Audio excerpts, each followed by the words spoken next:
correr. Ahora sí, ahí está Ulises, mira, ¿ves? Está complicada la conexión aparentemente, ahí está entrando Ulises. Bueno, ¿cómo están? Muy bien. Muy bien. ¿Han avanzado con algo? Sí, ¿Han llegado a ver algo? ¿Tienen alguna duda? ¿Algo que me quieran comentar antes de que arranquemos? yo no me acordaba de que Otelo era muerte tras muerte, intriga tras intriga, un pañuelo que llega, que no es. ¡Ah! ¡Qué bárbaro! Ese hombre Yago era, o sea, sí, tenía entendido que Yago era como que el manipulador, la mente, ¿no? Macabra, que le dice a uno, incita al otro, Hola, le buenas noches. pelea, mata. O sea, qué bestia. No sé si hay más muertes que en Macbeth, no sé. No, no, Macbeth es la más sangrienta, junto con Tito No, Andrónico, son las más sangrientas. Pero sí, no hay tantas muertes. Lo que hay en realidad es esta cuestión de la intriga, que eso es lo que vamos a hablar hoy también un poco, ¿no? Ya más sobre el final. Primero les quiero contar un poquito, para seguir con nuestra línea, el contexto en el que se escribe esta obra en particular, ¿no? O sea, me parece que es importante saber cuál es la fuente, en qué se inspiró Shakespeare para escribir esto, cuáles son los imaginarios que existían en la época para que Shakespeare también escriba esto, ¿no? O sea, siempre todas las sociedades en sus distintos momentos, en sus distintos, este, sí, fases de desarrollo social, construyen imaginarios, ¿sí? Donde de pronto, este, no sé, en el caso de Otero lo vamos a ver claramente, aparecen cuestiones que descontextuadas, por ejemplo, cuestiones con el tema de la raza, que si lo descontextuamos, que si nos corremos de ese contexto, tiene un valor diferente. ¿Me explico? Entonces me parece importante que entendamos cuál es el contexto en el que se escribe esto para que podamos comprender cuáles fueron las razones por las cuales Shakespeare escribe lo que escribe. Luego nosotros, obviamente, en nuestro análisis, porque somos personas que vivimos en el siglo XXI, todos nosotros nacidos en el siglo XX, vamos a encontrar diferencias de criterio y vamos a tener una mirada crítica frente a eso. Esto es así, digamos, si no, eh, no seguiríamos haciendo teatro. El hecho de poder tener una revisión sobre lo que se ha escrito, en el caso de los clásicos, es lo que nos permite poder seguir haciéndolos y que siempre sean vigentes. ¿Se entiende? Así que bueno, vamos a arrancar sin más. Obviamente, si me quieren preguntar algo, acá estamos. Yo quisiera hacerte una pregunta, por favor, Todas. Laura. He visto que Edimat sacó, creo que me parece tomos de tragedias, las otras son de comedias. ¿Las recomiendas comprar? ¿Quién fue que lo sacó? Discúlpame, no te entendí bien. Editorial Edimat. La verdad no la conozco.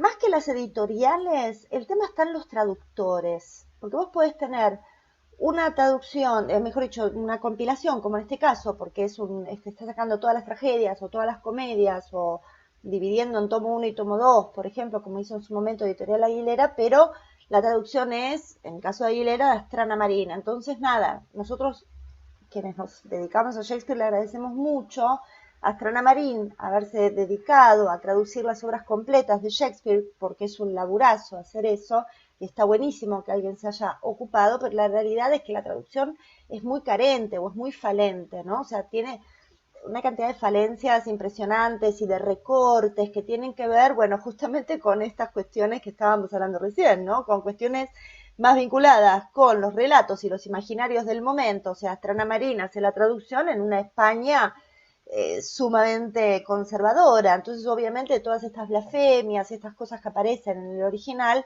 las va a suprimir. Entonces, en realidad lo que tenemos que tener un poco en cuenta es eso. Por eso yo les sugería también, dado que nosotros somos latinoamericanos y latinoamericanas, apuntar también a traducciones hechas por latinoamericanos y latinoamericanas, porque también hay una construcción del relato que va a tener un aporte diferente. Nosotros lo que tenemos que entender, esto así ya, que está bueno también que hablemos de esto porque es súper importante y de hecho la traducción es un problema en Shakespeare y se han escrito libros al respecto. Eh, lo que tenemos que tener en cuenta es que los manuscritos de Shakespeare, los que se consideran que son de verdad y los que no también, están escritos en un inglés antiguo, donde muchas palabras de esa época, que se utilizaban en esa época, hoy no existen en el inglés actual. Entonces, ya el solo hecho, creo que fuiste vos, Ulises, que me pasó por mail, justamente que está el texto antiguo y el texto moderno, o sea, ya ahí hay un trabajo que los mismos angloparlantes tienen que hacer para pasar del texto antiguo a un texto que sea digerible para, por lo menos para determinados estratos estudiantiles, etcétera. Eh, y sobre eso hay que traducir al español. En un autor que además escribía en verso, que hay una razón de ser, el tipo escribía en verso porque era más fácil de memorizar el texto de esa manera para los actores. Acá tenemos dos actores, tenemos un actor, una actriz, que me van a dar la razón en esto. Si yo tengo que memorizar un verso, lo voy a memorizar mucho más rápido o de manera mucho más eficiente que si tengo que memorizar prosa. Entonces el tipo escribía en verso porque tenían 4, 5, 6 obras montándose al mismo tiempo y era el modo de tener el texto aprendido de manera rápida. Pero al mismo tiempo, no es solamente por eso, al mismo tiempo es para darle un sentido al texto a un idioma inglés que en tiempos de Shakespeare era todavía una lengua vernácula, no era un idioma constituido como tal, digamos que no tenía el valor que tiene hoy, ¿se entiende? O sea, en ese momento hablar en inglés era casi como de tercera o cuarta categoría. Entonces hubo toda una intención por parte de los universitarios, los poetas universitarios, a los cuales Shakespeare, o mejor dicho, de los cuales Shakespeare forma parte, no por haber estudiado en la universidad, porque no llegó a estudiar en la universidad, pero se manejó con ellos, digamos, fue coetáneo y trabajó en conjunto con estos otros artistas del momento, como Christopher Marlowe, que muere muy joven, después Thomas Kidd, John Lilly, digamos, todos los escritores del momento, los coetáneos de Willie, eran todos universitarios. Entonces ellos, desde la universidad, y esto era algo que venía, había una cierta bajada de línea, digamos, del Estado, ya desde Enrique VIII, de darle valor al idioma inglés. Entonces también hay una construcción lingüística. Fíjense qué locura, podríamos hacer un seminario sobre esto nada más, para hablar de cómo se construye el lenguaje a partir de las obras de Shakespeare y de sus coetáneos. Entonces, para cerrar un poquito el tema, digo, es todo un tema la traducción, porque siempre lo que vamos a encontrar es una interpretación, casi que se convierten en versiones. Entonces, insisto, somos latinoamericanos, tratemos de ir a las traducciones hechas por latinoamericanos, porque nos vamos a encontrar con una interpretación atravesada por cuestiones culturales que nos son absolutamente propias, y está bueno eso, de eso se trata. Eso es lo interesante de trabajar con clásicos, que siempre se pueden atravesar, ¿sí? Atravesar desde distintos puntos de vista.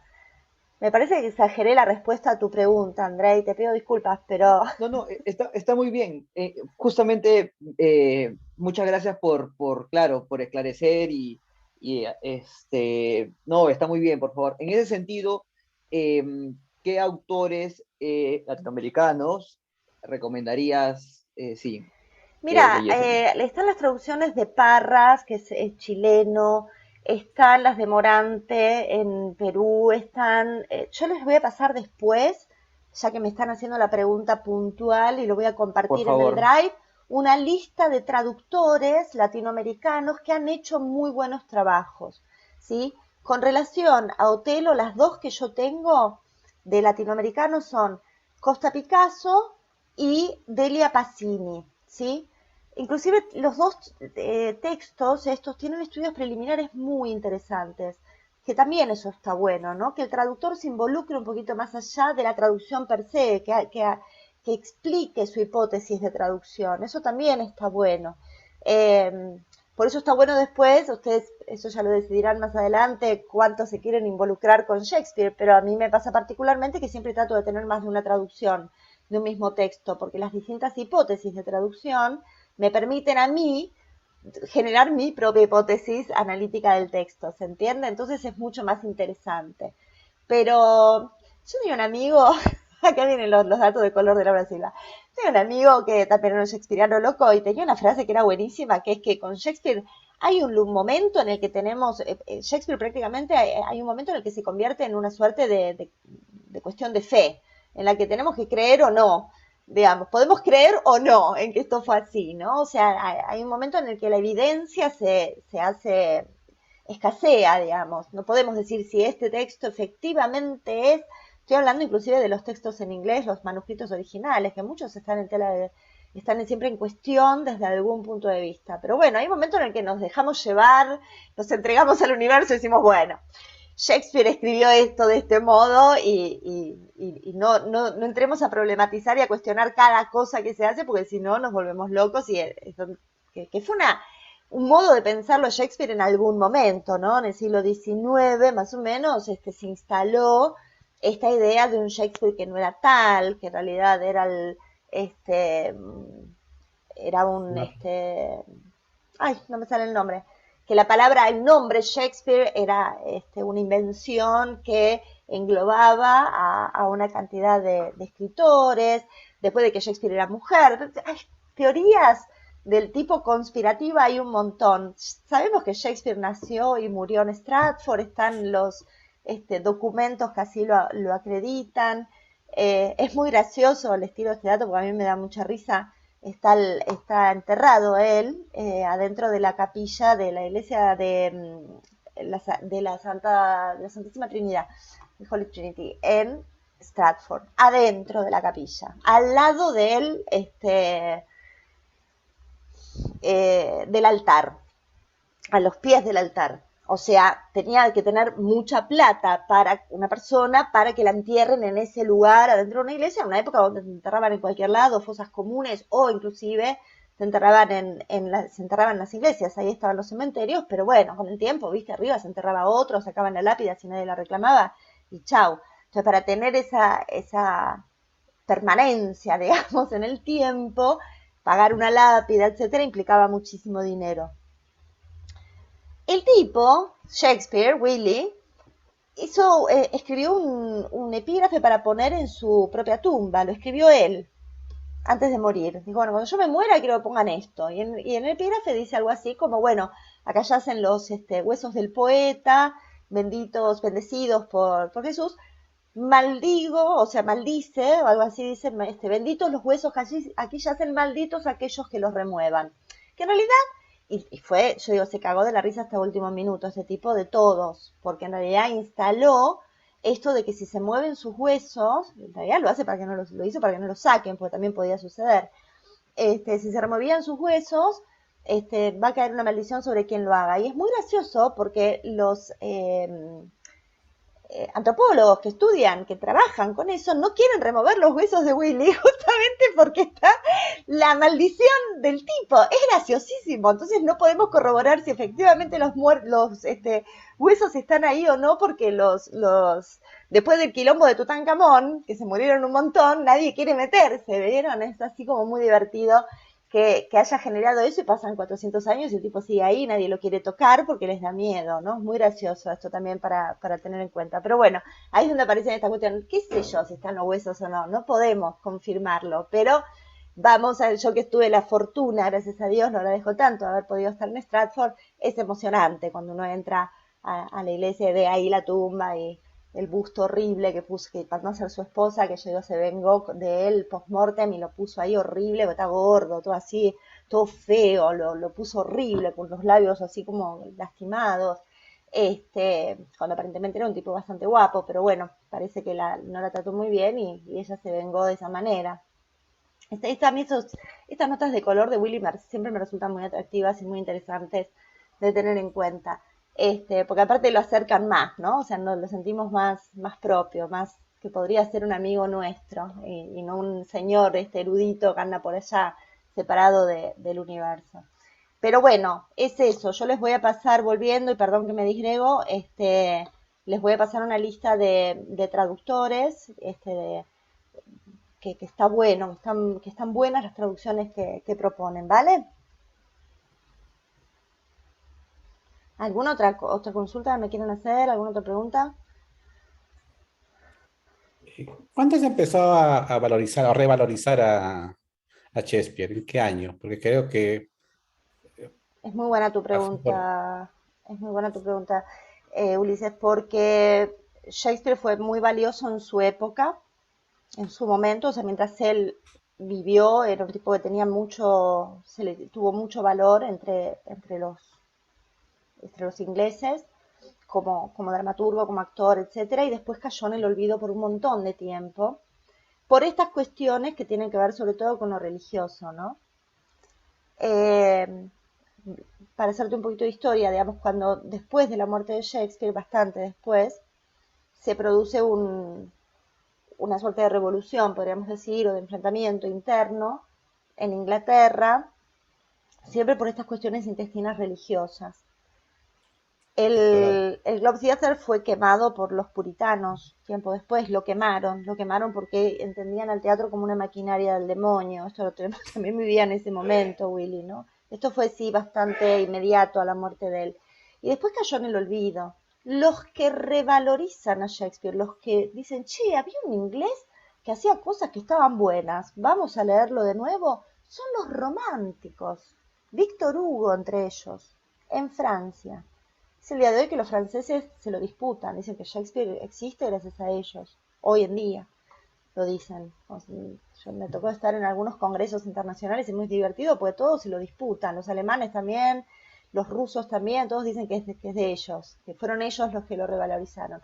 La realidad en términos históricos, que digamos en términos cronológicos, los primeros que le dieron borilla y lo volvieron a poner en la palestra fueron los románticos, y no es casual, porque el romanticismo es un movimiento que nosotros lo vemos desde el arte, pero que en realidad encerró o englobó muchas cuestiones, un gran movimiento social, podríamos decir, muy similar al barroco temprano en el que estuvo Shakespeare.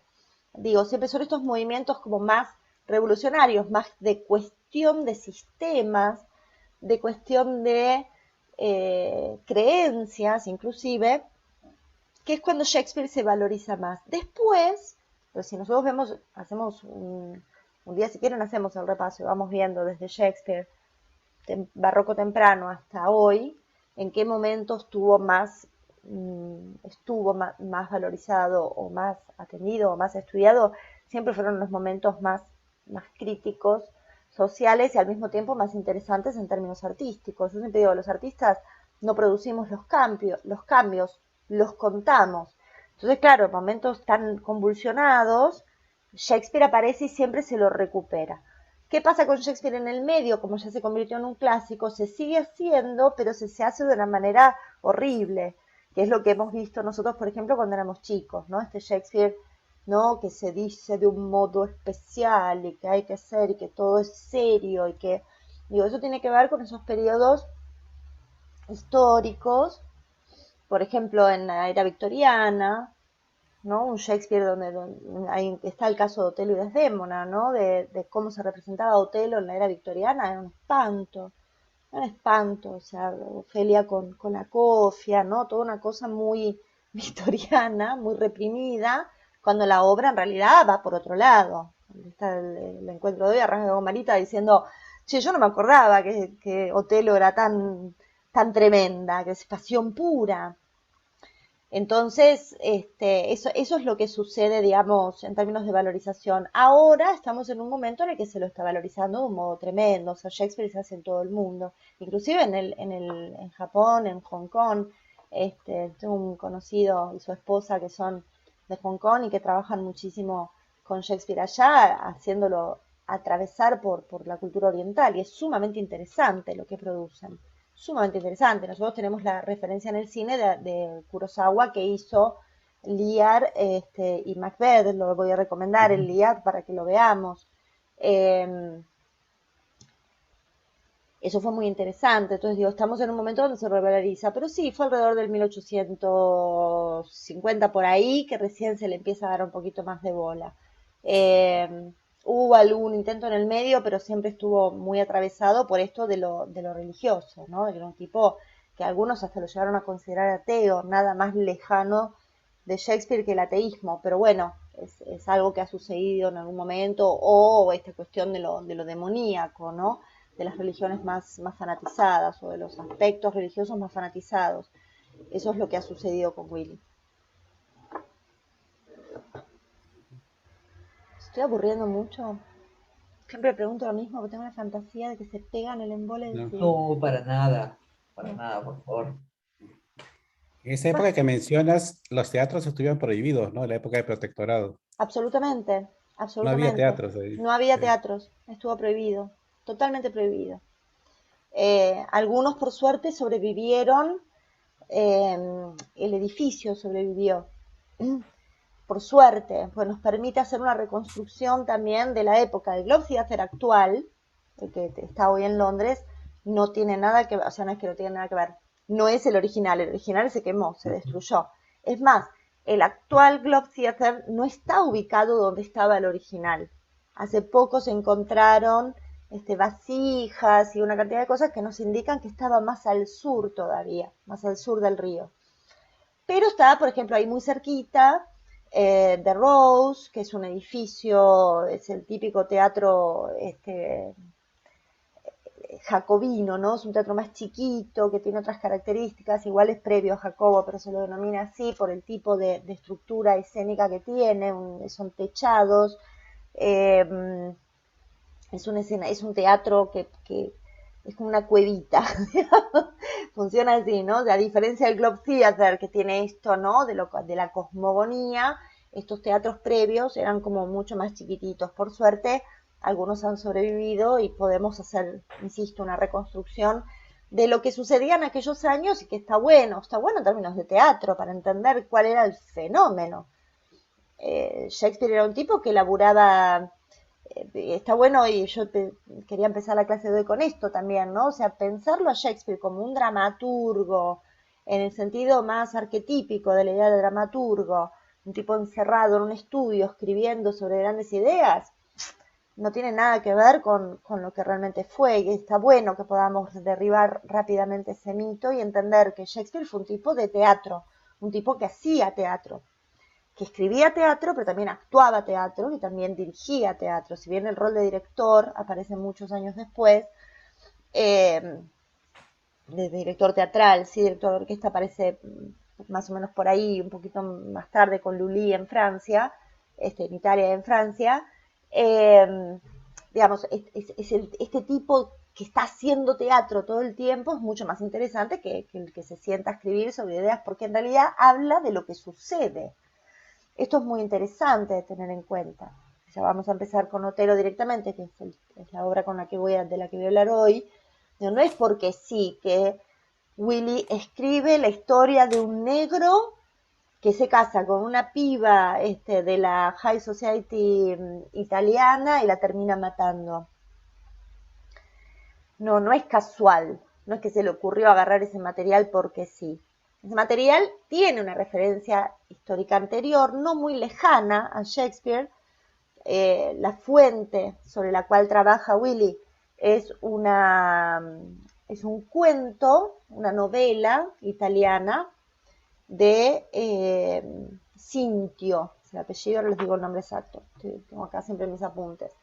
Eh, Y que se case a escondidas tampoco es ¿Cómo? por gusto. Y que se case a escondidas creo que tampoco es por gusto, ¿no? No, O claro sí. que no. Ahora vamos a ver eso.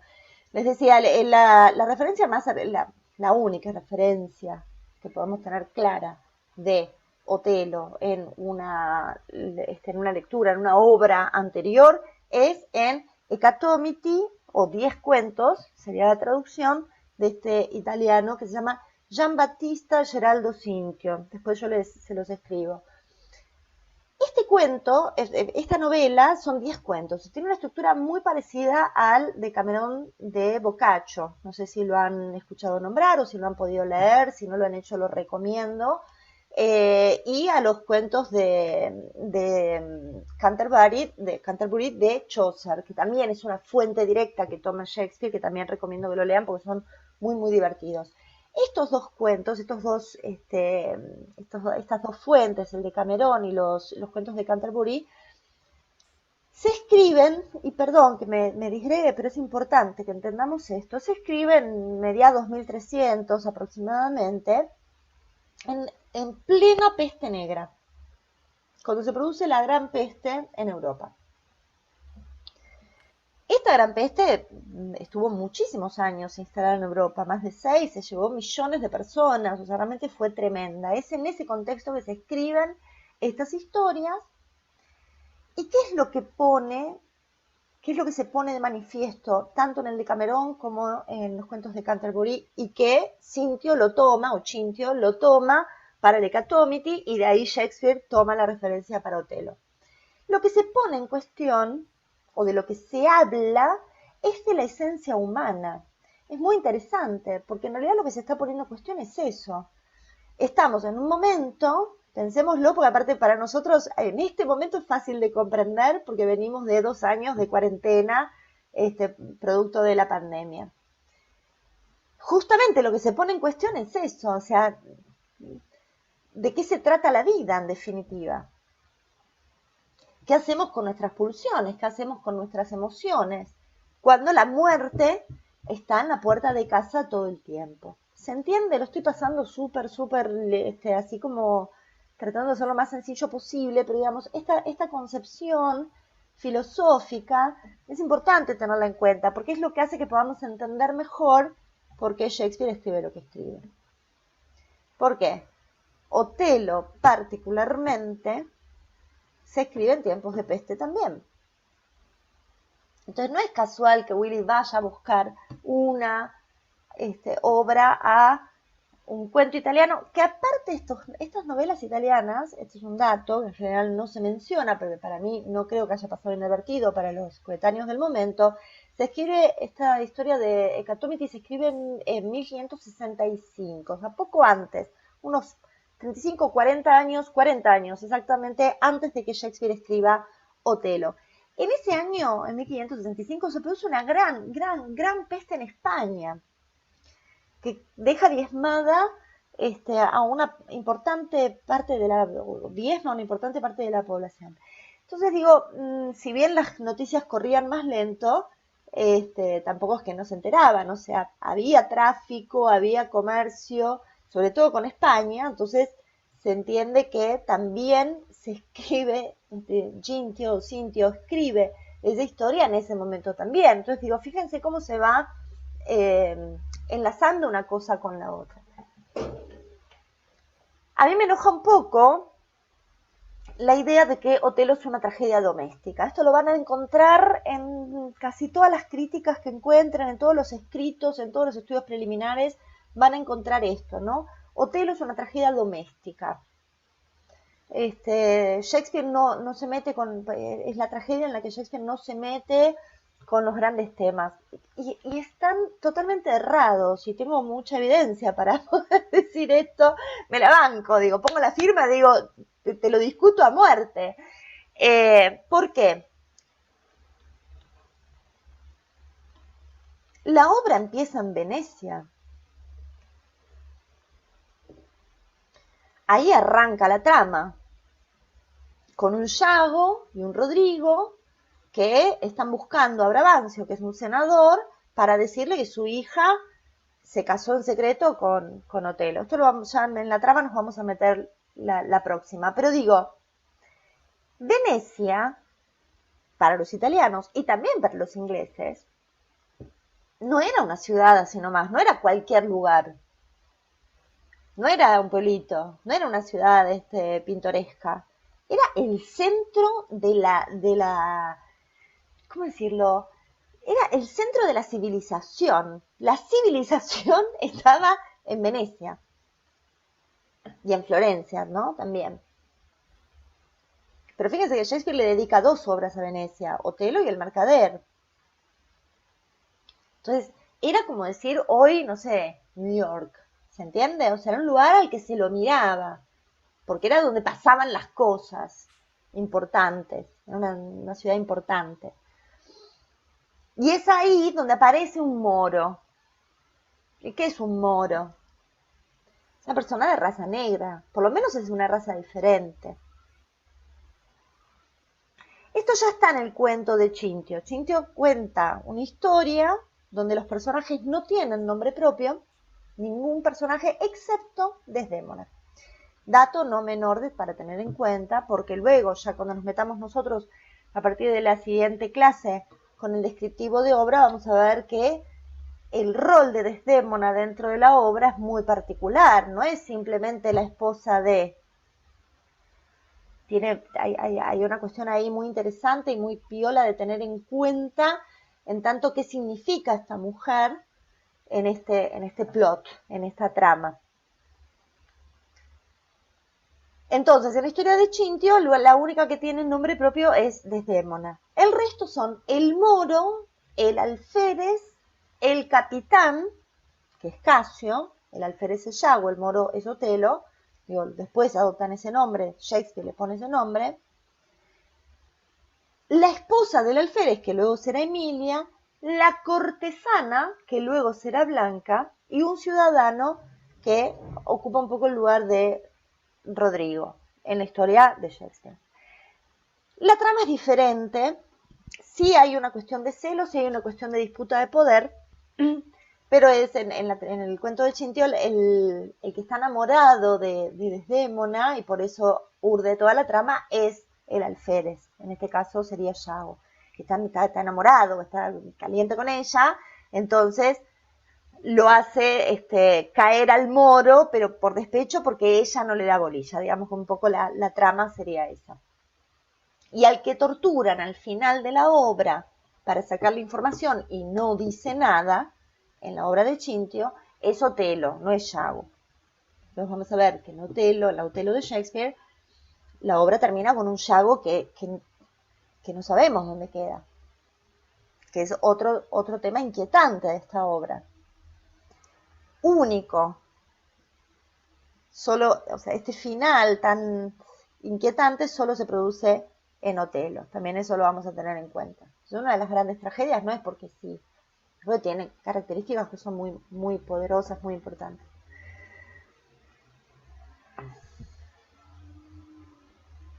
Entonces, yo vuelvo a mi ordenador porque si no me voy al cuaderno.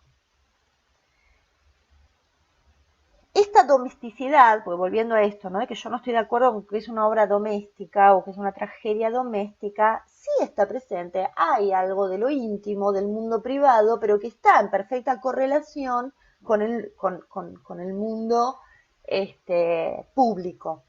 Como que hay una ida y vuelta en esta obra entre la tragedia personal y la tragedia pública. ¿Por qué? Porque Otelo es un personaje público, es un hombre contratado por el Estado veneciano, por sus dotes, digamos, y su gran capacidad como militar, para defenderlos de los turcos, que en ese momento estaban invadiendo la mitad de Europa. Entonces, esto también es un dato, perdón que me está haciendo ruido la computadora, voy a sacar esto, denme un instante, ya estoy, listo, ya pasó, nadie se dio cuenta.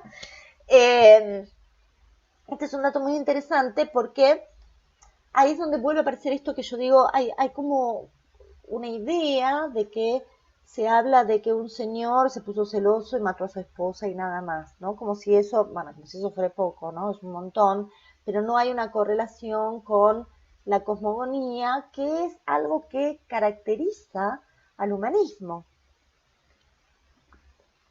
un movimiento del cual Shakespeare forma parte activa. Entonces, volviendo, tenemos, la obra empieza en Venecia, Venecia el centro del mundo, podríamos decir, el centro de la civilización. ¿Y qué es lo que pasa? ¿Por qué aparece, según mi hipótesis, me hago cargo, por qué se lo interpreta como una tragedia doméstica? Porque luego el resto de la acción, acto 2, 3, 4 y 5, transcurren en Chipre, que es una isla en el medio del Mediterráneo. Ahora, si nosotros vemos la trama, vamos a ver que hay un momento cuando todo se le complica a Otelo, se le termina de complicar porque le cae una comisión de Venecia, de venecianos, con Ludovico al mando, para decir, murió el padre de Desdémona, y aparte venimos a decirte que no, el duque no está de acuerdo con cómo vos estás manejando las cosas, así que vamos a tener que modificar algunas cuestiones. Entonces eso también es un acelerador, digamos, o un disparador también para esta tragedia. Entonces yo digo, mi punto de vista es que siempre se lo considera una tragedia doméstica porque transcurre en el aislamiento de esa sociedad súper fantástica y súper cool que es Venecia.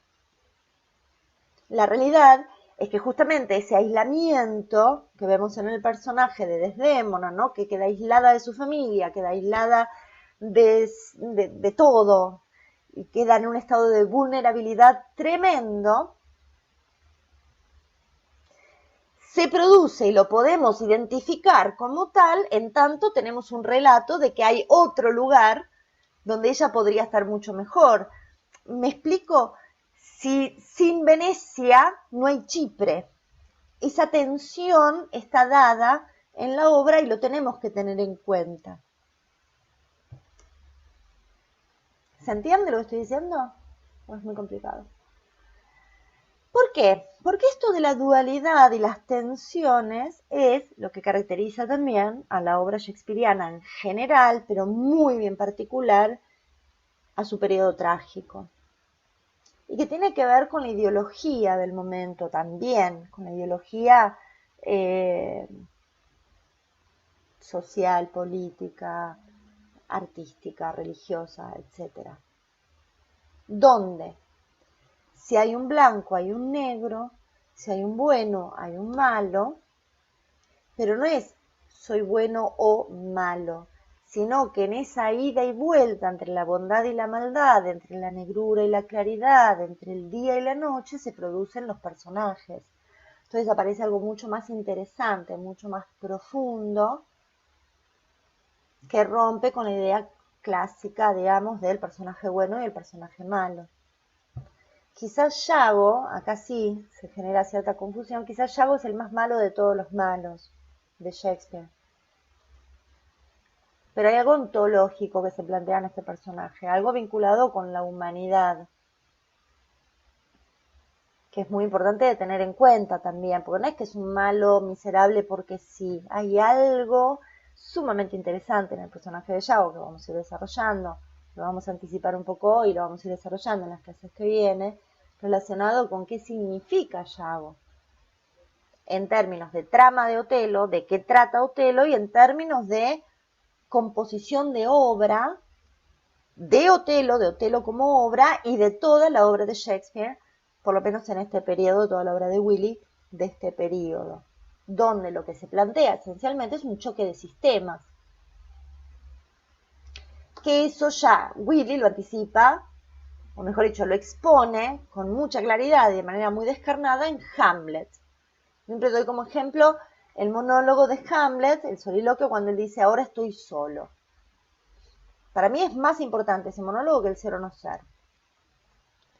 Porque en el monólogo de la ahora estoy solo, lo que dice Hamlet es, para mí ese monólogo marca el nacimiento del pensamiento científico. El tipo lo que dice en ese monólogo es, puta, la estoy pasando mal, mataron a mi viejo, sé que el que mató a mi viejo es mi tío, pero no puedo hacer nada, lo único que hago es maldecir, ando llorando por los rincones, en cambio vienen estos actores, porque es el monólogo posterior a la llegada de los actores, estos actores pueden llorar, se pueden tirar de los pelos, pueden hacer de todo porque sí, solo porque son actores, y yo que tengo estas razones de sufrimiento tan poderosas no puedo hacer nada. Entonces se queda pensando un rato y dice en un momento, arriba cerebro, ya sé lo que voy a hacer.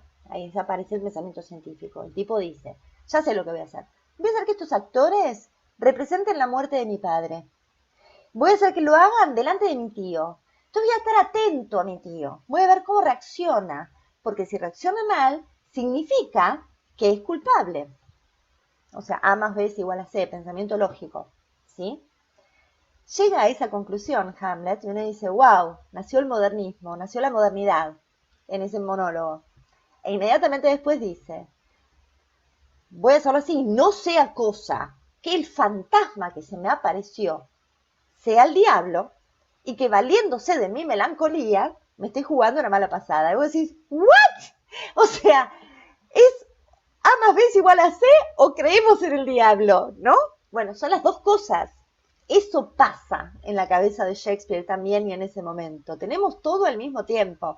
Es el hombre como centro del universo, eso es lo que plantea el humanismo, ¿no? El antropocentrismo empieza a producirse, ¿no? O sea, el hombre que decide, ¿no? Y dice, bueno, puedo dar, puedo crear, puedo producir, y en consecuencia, y acá es donde aparece Nietzsche mucho tiempo después, esta es una notita de color que les voy a dar ahora, en consecuencia puedo ser un dios, puedo devenir en Dios, entonces pues, Dios está muerto. No, pero si se muere Dios, ¿qué hago? Entonces me aferro nuevamente a la religión. Y en esa dualidad es que se produce la obra de Shakespeare también. Y la notita de color, y hago el paréntesis, es que a veces me divierte mucho esto de que recurrimos a Nietzsche o recurrimos a Sartre, por ejemplo, a Jean-Paul Sartre, para entender a Shakespeare, que fueron muy posteriores a Shakespeare, pero esta cuestión de lo cíclico que se produce, que es muy interesante.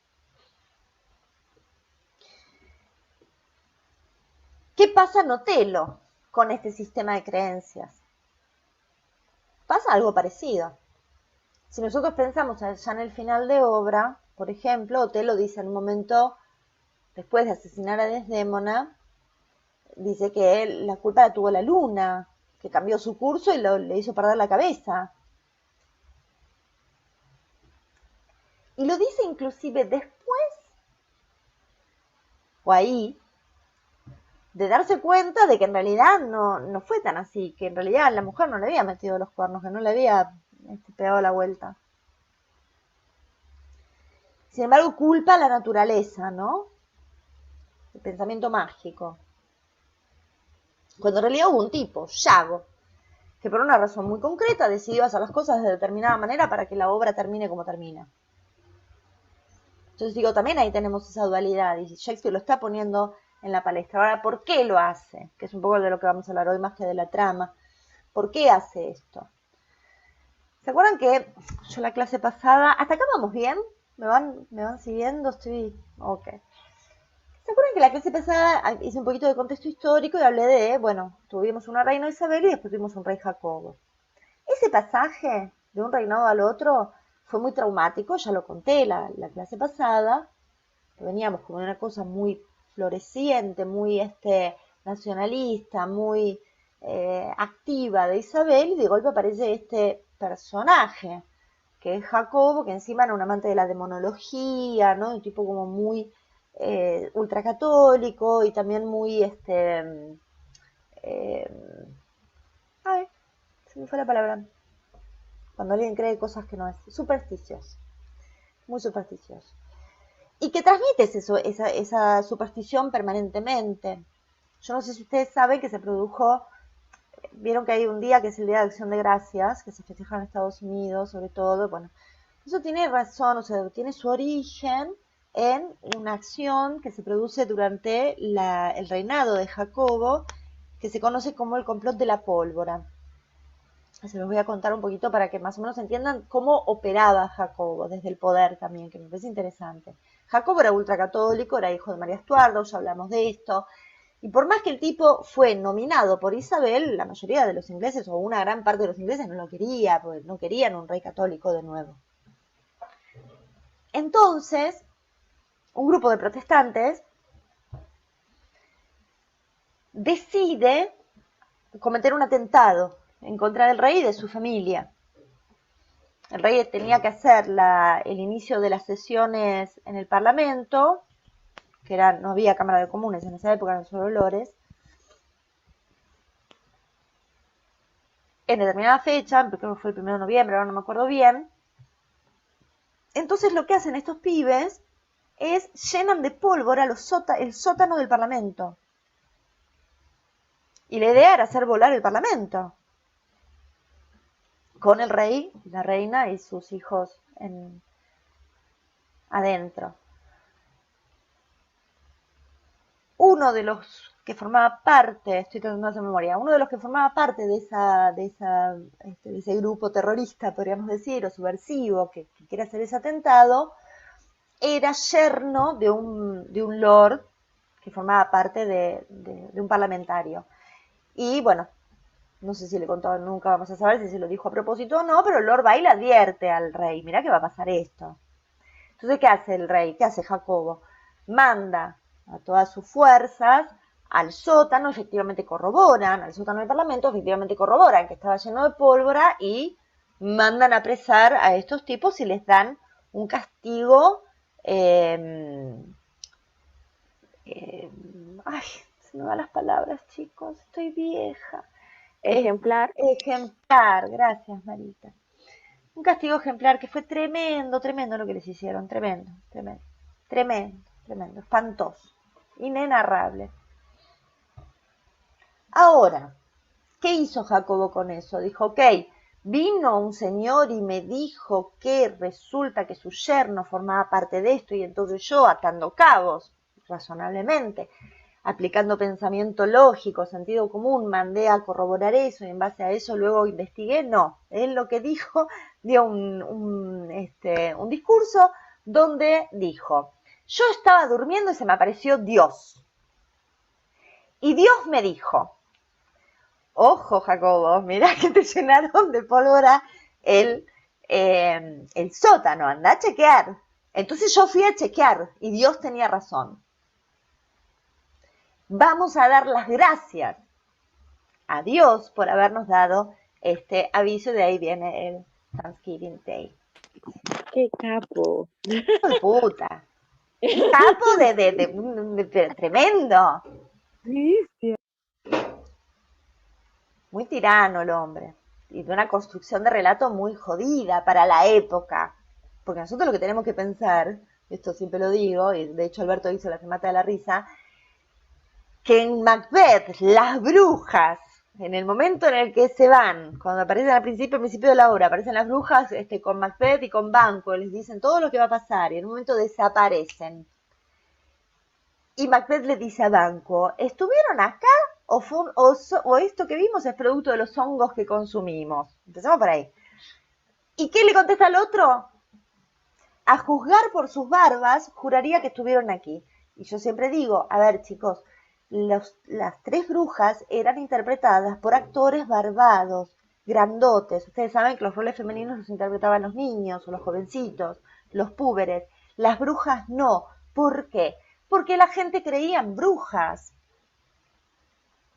Entonces, si ponían brujas realistas en escena, les prendían fuego el teatro. Por brujo a Willy, ¿se entiende? Entonces digo, qué época difícil también, ¿no? Para moverse, para poder contar historias. ¿Por qué hice esta alusión a Jacobo y todo lo demás? Porque ese pasaje de la claridad a la oscuridad, podríamos, para ponerlo en términos bien mañeristas, ¿no? O sea, bien, para ese pasaje de la claridad a la oscuridad es la que vemos en estas obras, o es la que se produce, o la que genera la producción de estas obras. Pasar de un reinado, de una mina, que realmente se la bancó y que fue extraordinaria en un montón de aspectos, por supuesto tuvo su tiranía y montones de cosas que no estuvieron buenas, y de golpe aparece que era un supersticioso y que se manejaba con este criterio de Dios me dijo. Entonces, del mismo modo podía habérsele aparecido Dios para decirle, pienso yo, ¿no? Es algo que se me ocurre ahora, del mismo modo se le pudo haber aparecido Dios para decirle que había pólvora en los sótanos del Parlamento, se le podía aparecer Dios para decirle que a partir de mañana todos los que eran rubios de ojos celestes tenían que pasar a degüello. No había una lógica. No gobernaba desde la lógica, gobernaba desde la superstición. Eso se ve claramente en Macbeth. Esa diferencia de ese príncipe renacentista que es Hamlet, de esto hablamos el año pasado bastante, después si quieren están disponibles las grabaciones de las clases del año pasado. Este príncipe renacentista que es Hamlet, que tiene todas estas ideas de producción de vida, podríamos decir, es el típico príncipe renacentista, se ven opacadas por Macbeth como rey. Digo, si hacemos la comparativa entre las dos obras. Hamlet se va oscureciendo como obra y como personaje producto de toda esa superstición que encuentra su mayor expresión en Macbeth, casi como que un personaje lleva al otro.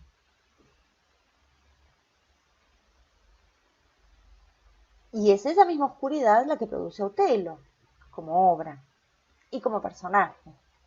La negrura de Otelo es todo un tema de estudio. La raza negra de Otelo. ¿Por qué?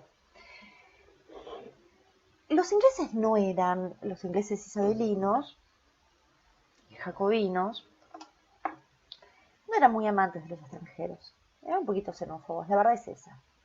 Ahora, más xenofobia de la que se vivía en Italia, por ejemplo, en ese mismo tiempo, imposible. Digo, era un modo que estaba naturalizado de alguna manera en la Europa de aquellos años. Siempre Inglaterra va como un poquito a destiempo en algunas cosas con la Europa continental, por una cuestión de distancia. Una isla al norte, ¿sí? Entonces algunas cosas llegaban como un poquito más tardíamente. Pero, ¿se acuerdan que en la clase pasada les mencioné a los Borgia? Una de las cosas que más molestó, que más molestaba en Italia de los Borgia, era que eran españoles. Eran los Borja. Lo que pasa es que Rodrigo era muy inteligente y dijo, bueno, vamos a italianizar el apellido, pero eran Borja. Existe un santo, que era pariente de ellos, de hecho. El problemón era que eran españoles, bueno, ni estos españoles, eran los negros de Italia, eran los españoles. Digo, entonces esto está presente, digamos, en esta Europa que está saliendo de esa Edad Media y que está entrando en este Renacimiento, que se está convirtiendo en este Barroco, donde todo está mezclado, donde están todos muy confundidos. Nosotros siempre pensamos en el Renacimiento, así nos lo enseñan en la escuela, como una época fantástica, maravillosa, de florecimiento de las artes, etcétera, y la realidad es que lo que producía ese arte era la tremenda angustia existencial en la que vivía esta gente, que de golpe y porrazo, de tener un dios que se ocupaba de todo, que les organizaba la vida, etcétera, empezaron a tener libre albedrío. Y el hombre pasa a ser el centro del universo, y que el hombre, como te estoy hablando del género humano, pasa a ser el centro del universo, por un lado lo engrandece y al mismo tiempo lo convierte en la nada misma, porque el universo es algo demasiado grande para un ser humano, ¿no? Esa dicotomía, esa dualidad es la que construye también o constituye el contexto en el que se escribe esta obra.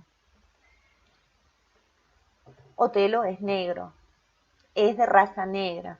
Los ingleses no se bancaban ni a los negros, ni a los judíos, ni a los españoles, como los españoles no se bancaban a los ingleses, a los franceses, se entiende, ¿no? O sea, este era el modo de manejarse en aquellos años. Digo por esta cuestión también que también se discute si Shakespeare era xenófobo, si era antisemita. A ver, hago paréntesis. Nosotros leemos El mercader de Venecia atravesados por el Holocausto, atravesados por lo que significó para nosotros como sociedad la producción del Holocausto durante la Segunda Guerra Mundial, que fue un espanto.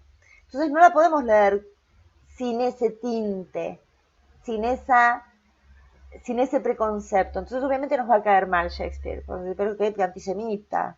Pero no existía esa idea que tenemos hoy de los hijos de Sem, de los semitas.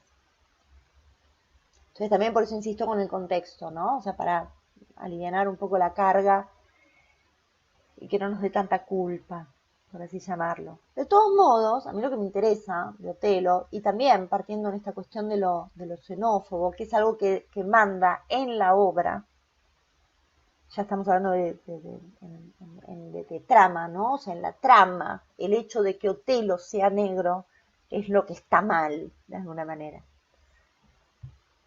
¿Y quién lo expone de ese modo? Yago. ¿Y con quién se casa este negro? Con una blanquita, aparte, ahora vamos a hablar del lenguaje de Yago, que es extraordinario, se casa con la hija de un senador de Venecia, que es el centro del mundo. Un desorden, o sea, se produce una suerte de desorden, de una suerte de orden cosmogónico, que era una de las ideas también, o una de las ideologías que primaban durante el humanismo. Perdón que me voy a tomar un mate, así hidrato un poco mi garganta. Ahora bien, a mí lo que más me interesa siempre de pensar con Otelo, digo para que ya vayamos entrando en una idea analítica del texto, es cuánto de todo esto está naturalizado o no. ¿Se entiende? Shakespeare nos está diciendo que Otelo merece ser castigado por ser negro. Yo voy tirando preguntas al aire. Luego las iremos respondiendo a lo largo del seminario. O por ser brujo. Cuando una Porque parte en también que viene con el el tema del papá, pañuelo, claro, aparece el tema de la y brujería. Hay el un papá le tráfico, dice, creo, claro. ¿no? El papá le dice que él ha embrujado a su hija.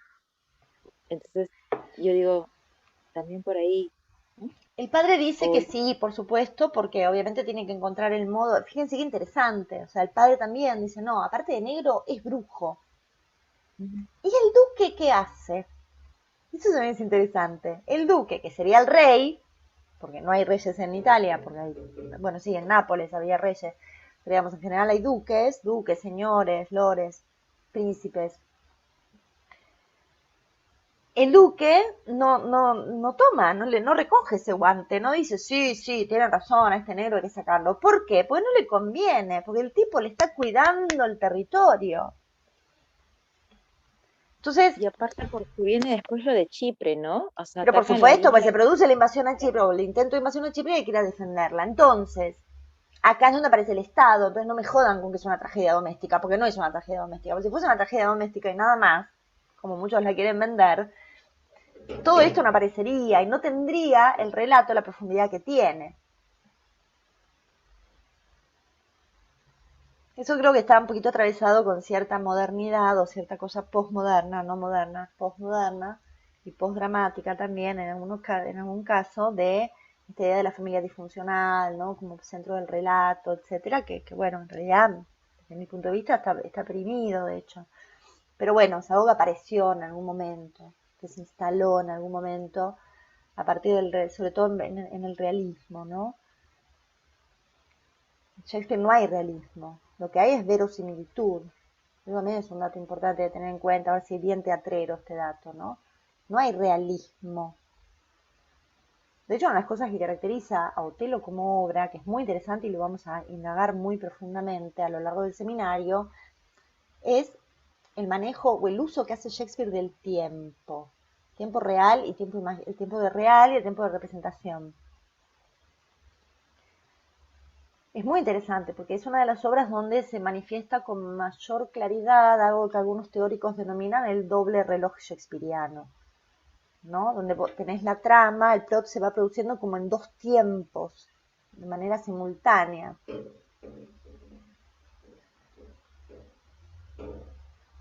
Entonces,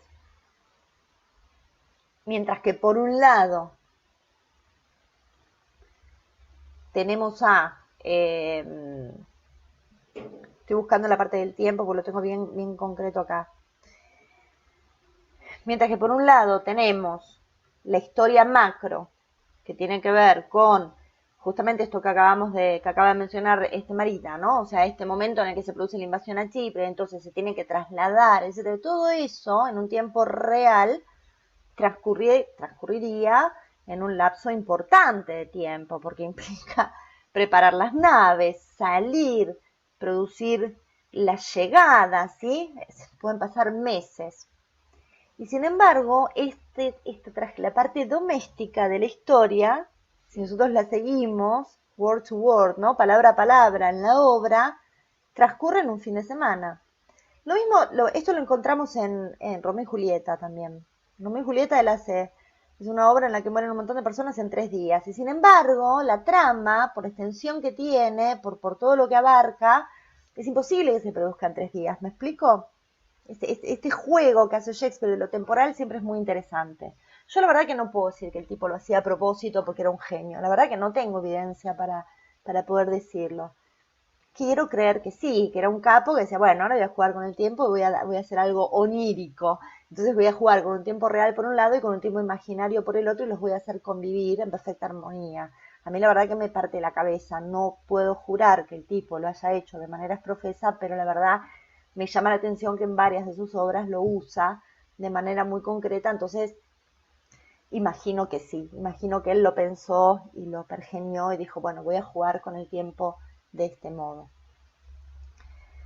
Pero estábamos hablando de la negrura de Otelo todavía, ¿verdad? Entonces digo, bueno, además de la negrura de Otelo, ¿qué hay en la obra? Que aparece como con una claridad así flagrante. La animalidad. Y acá puede ser un paréntesis también, o una llamadita, con relación al uso del lenguaje.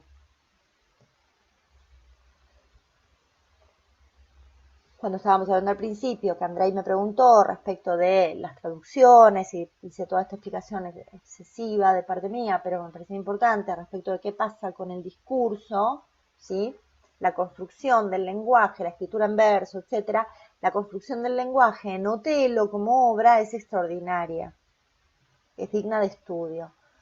Nosotros tenemos un personaje, Otelo, ya no obra, personaje, Otelo, que es un hombre de raza negra, volvemos con esto, que adviene a una sociedad más desarrollada, como es la veneciana, y que a pesar de ocupar un lugar importante, y lo acabo de mencionar cuando digo, bueno, pero el duque no le da pelota a Brabantio y lo mete en cana a Otelo, dice, no, sigamos adelante porque yo necesito que me vayas a defender la isla, no te creo nada, Brabantio, déjalo, ¿qué querés? Desdémona, ¿querés estar con el negro? Vamos con el negro, no hay problema, yo necesito que me defienda la isla. Esa sería la paráfrasis de lo que hace el duque, ¿no? Ahora, a pesar de que Otelo, personaje, ocupa ese lugar de importancia, no deja de ser un asalariado. De alguna manera, no existía el concepto de asalariado en aquellos años, pero era una persona a la que le pagaban para hacer eso. No es que lo hacía por patriotismo, era un extranjero al que le pagaban. Entonces, es interesante de pensar por qué Otelo, personaje, busca de alguna manera seducir, busca no, y pues lo hace de manera concreta, seduce a la hija de un senador. Tiene que ver quizás, es un dato para tener en cuenta, para que lo podamos desarrollar luego más adelante también, con una necesidad de validación social. Yo siempre cuento, para ejemplificar esto, lo voy a contar del mejor modo posible. Gaby lo va a capturar así al aire, porque es una anécdota muy, muy local, pero voy a hacer la analogía para que se entienda. Nosotros tenemos acá en la Argentina una señora muy adinerada, mucha plata, muchísima plata tiene, una mediática, una mina que fue actriz, que es conductora de televisión, que es productora, etcétera, se llama Susana Jiménez. Susana tiene muchísimo dinero, pero muchísimo dinero. Es riquísima, tiene propiedades acá en Miami, en Uruguay, en todos lados. Sin embargo, es una mujer cuyo origen es de clase baja, o de clase media trabajadora, viene como de la base. Y ella siempre tuvo mucho dinero, o mejor dicho, a partir de un momento pasó a tener mucho dinero y siempre estuvo como en ese lugar de Hollywood, ¿no? El Hollywood local es Susana Jiménez. Y tuvo varios maridos. Uno de ellos fue un golpeador, lo que podría ser un Otelo, un boxeador muy famoso de acá, que de hecho terminó preso por haber matado a otra de sus mujeres, y a Susana la cagaba a trompadas. Ella se separa de él por eso, y andaban haciendo escándalos por ahí, porque era gente que era así bullanguera, podríamos decir. ¿Qué hace Susana en un momento? Se casa con un jugador de polo, de apellido Roviralta, que era como la creme de la creme. Era lo más pijo, porque el pijo se dice en Perú, era lo más pijo del mundo el tipo. Era de la aristocracia. Se terminaron separando a las trompadas, obviamente, ella le terminó tirando con un cenicero y le rompió la cabeza. O sea, ella nunca dejó de ser quien era, esto es interesante también, pero se casó con él en el momento, era muy interesante esto de pensar, ¿por qué se casa con este tipo? Porque es lo que finalmente la valida socialmente. Ella puede tener todo el dinero del mundo, pero si no tenía el apellido, nunca iba a pertenecer a esa clase. Entonces me parece salvando las lógicas distancias, que con Otelo pasa algo parecido, ¿no? Como esto, bueno, está bien, yo puedo ser el rey de Calapustara, pero la realidad es que no tengo ese aval social. Y ese aval social se lo da el casamiento con Desdémona, si bien lo hacen escondidas y todo. El tipo da la sensación de que cuenta con eso, nos daría la sensación de que él cuenta con que el duque no lo va a castigar por esta acción. Es una hipótesis. Puede funcionar como no. Pero algo de eso sucede. Ahora bien, el hecho de que esté casado con Desdémona lo convierte definitivamente en una persona de clase alta, no. Sin embargo, él tiene que mostrar que pertenece a esa clase. Y acá voy al tema del lenguaje. Todos los discursos de Otelo en la obra, el modo en el que él habla, el modo en el que él se comunica, es exageradamente rimbombante. Usa palabras difíciles. Utiliza metáforas casi imposibles de decodificar. Y eso lo florea, ¿no? O sea, acá es el uso del eufemismo, ¿no? El eufemismo viene de una novela que se escribió en aquellos años, que se llama Orfeus, donde justamente el autor hace un uso del lenguaje muy floreado, y de ahí viene lo de eufemismo. Entonces, mientras que Otelo habla de ese modo, ¿y por qué Otelo habla de ese modo? Porque Shakespeare escribió el texto de ese modo. Yago, que sí pertenece a esa casta social y a esa casta política de Venecia, habla de una manera o se expresa de una manera tremendamente soez y descarnada. ¿Se acuerdan que la clase pasada, cuando hablábamos de las traducciones, dije, mira, hay un ejemplo que es como inicia Otelo? El primer texto de Yago es por la sangre de Cristo, que nosotros decimos, bueno, ¿qué significa? No significa nada. Bueno, sí, significaba un montón. Vamos a decir, la puta madre. Así es, lo primero que dice. Ese es el modo en el que se maneja, en el que se comunica Yago. ¿Qué es lo interesante? O una de las tantas cosas interesantes que tiene esta obra. Es muy interesante ver cómo ese discurso, cómo esa discursiva, soez, despreciable hacia el mundo y hacia la naturaleza y sus diversas manifestaciones que tiene Yago de manera permanente, vamos a ver algunos ejemplos, empieza a infectar al resto, la discursiva del resto de los personajes. Empiezan a blasfemar. Entonces Otelo, que hablaba de Desdémona como mi pequeña guerrera, le termina diciendo que es una puta, lisa y llanamente. Hubo alguien que capturó esto de manera extraordinaria, desde mi punto de vista, que fue Giuseppe Verdi. Giuseppe Verdi fue un compositor italiano extraordinario desde mi punto de vista, prolífico, shakespeariano hasta la médula. El tipo estaba loco por Shakespeare y llevó algunas de sus obras a la ópera. Yo siempre digo que a mí me gusta más la Otelo de Verdi que el Otelo de Shakespeare. Siento que Verdi logró comprimir, inclusive de mejor manera, la trama de Shakespeare. Es extraordinaria, es una ópera maravillosa, lo mismo el Macbeth de él. En la Otelo de Verdi, después les voy a subir algún fragmentito al Drive también para que se pueda comprender mejor lo que voy a explicar ahora. Verdi trabaja, que podríamos decir casi por primera vez, o se mete de manera más directa con la idea del leitmotiv que ya venía construyendo Wagner en la ópera alemana. ¿Qué es el leitmotiv? Son motivos musicales que identifican personajes o acciones, básicamente. Es un poquito más complejo, pero más o menos sería eso. Entonces, en Otelo encontramos motivos musicales, en la Otelo de Verdi. Entonces hay un motivo de Otelo, hay un motivo de Yago, hay un motivo de Desdémona, hay un motivo de los celos, hay motivos. ¿Se entiende? El motivo de Yago suena circular, es como si fuese una espiral. O sea, cada vez que aparece Yago, lo que se escucha son unas cuerdas atrás que hacen una sonoridad espiralada, podríamos decir, ¿no? Sería genial yo creo que tanto Verdi como Puccini fueron los inventores del surround, ¿no? Porque armaban la orquestación de modo tal que como que el sonido era totalmente envolvente. Entonces, lo que vamos viendo, lo que va sucediendo en la ópera de Verdi es que ese motivo musical va infectando los otros motivos musicales. Eso es lo que hace Shakespeare con el texto. Verdi lo pasa a la música, entonces le da una belleza, y ahí si me vuelvo a poner nietzscheana, de que de todas las bellas artes la más bella es la música, decía Nietzsche. Y hay algo de la música de Otelo, de hecho hay un libro que se llama La música de Otelo, de todo un estudio que se hizo sobre la obra, con toda su idea, con este concepto del texto como sonoridad, que es algo con lo que Shakespeare juega. Ahí sí, de manera bien es profesa en muchas de sus obras. Y en Otelo está presente eso.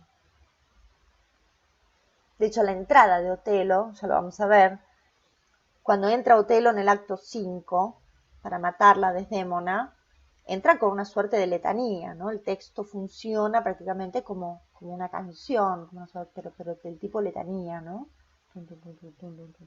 ¿No? Tiene una musicalidad. Es muy importante eso de tener en cuenta. Ahora bien, este Yago, que tiene este motivo tan brutal, este motivo musical o esta discursiva tan brutal, lo que hace es exponer la animalidad del mundo, y eso es muy interesante. Todas las comparativas que hace Yago de los personajes, ¿no? O de las situaciones, encuentran su analogía en el reino animal, pero de la manera más brutal, ¿no? O sea, él habla, por ejemplo, dice, cuando se encuentra con Brabantio, sí, cuando finalmente Brabantio lo atiende, al principio dice, tu ovejita negra está siendo montada en este momento por un negro carnero. Después habla de infectar con moscas. Ahora vamos a ver también qué sentido tiene un sentido religioso. Infectarlo con las moscas. Están lubricados como monos, qué sé yo. Vamos a encontrar un montón, ya los vamos a ir encontrando a lo largo de toda la obra, donde lo sexual aparece con una brutalidad extrema y la vida se plantea con una brutalidad extrema. Entonces uno podría pensar en Yago como personaje casi como una suerte de nihilista, ¿no? Un tipo que está más allá, o sea, que no tiene ningún tipo de creencia. En oposición con Otelo, que forma parte, que tiene una construcción de pensamiento mágico, que cree en la magia del pañuelo, porque la mina que lo bordó y se lo regaló a su madre, era una bruja o una chamana, creen que el curso de la luna es la que lo enloquece, cree que porque se produce un eclipse el mundo se puede partir al medio, por ejemplo, estoy recordando algunos de los textos de Otelo como personaje. Y Yago no, Yago dice, la vida es más brutal, es menos interesante. Entonces, ¿cómo la hago interesante? Me hago yo cargo de la trama. Eso es lo que plantea Yago. Esto es lo interesante del personaje Yago. ¿Se acuerdan que yo la clase pasada les sugerí, para quienes lo habían leído que lo repasen y quienes no lo leyeron, que en algún momento lo lean con calma, que puedan leer la poética de Aristóteles? Aristóteles cuenta cómo se debe escribir o qué cosas hay que tener en cuenta al momento de componer una tragedia, ¿sí? En la poética cuenta eso y entre otras cosas. Y es muy divertido de leer. Pero una de las cosas que plantea, yo después les voy a hacer un apunte con una síntesis de estas cosas que dice Aristóteles para que las tengan en cuenta. Y dice que una tragedia, para estar bien escrita, para que sea una tragedia como corresponde, podríamos decir, tiene que cumplir determinadas reglas. Más allá de lo que ya conocemos como unidad aristotélica, ¿no? De tiempo, espacio, hay otras reglas muy interesantes a tener en cuenta. Por ejemplo, la alcurnia del personaje. Entonces dice que el personaje trágico tiene que pertenecer, tiene que haber existido, formar parte de una clase, digamos, conocida, de una clase alta, de personas notables, habla él. Para que se produzca temor y conmiseración en el espectador. ¿Por qué? A ver si lo podemos decodificar. ¿Por qué? Porque si un personaje elevado socialmente, en este caso Otelo por su casamiento con Desdémona, o si vamos a los griegos, que es el ejemplo que él toma, de hecho, Aristóteles, para explicar todo esto, Edipo, cuanto más alto está, más brutal y más ruidosa va a ser su caída. Y eso es lo que va a generar en el espectador, en el común, la enseñanza de que eso que sucedió no deberíamos nosotros reproducirlo, porque si le pasó a alguien tan notable, entonces ¿qué me espera a mí, que soy un pobre mortal? ¿Se entiende? Es uno de los principios que plantea Aristo en la poética. Y en Otelo se ve. Entonces hay que ascenderlo lo más posible a Otelo para que su caída sea brutal. Ahora, una de las cosas que también plantea Aristóteles, digo para que empecemos a ver cuál es la diferencia entre la tragedia griega y la tragedia shakespeariana. Una de las cosas que también plantea Aristóteles es que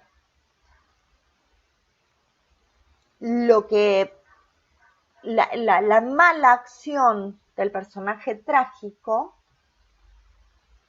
no sea producto de la torpeza o de la maldad, sino que sea producto de un error.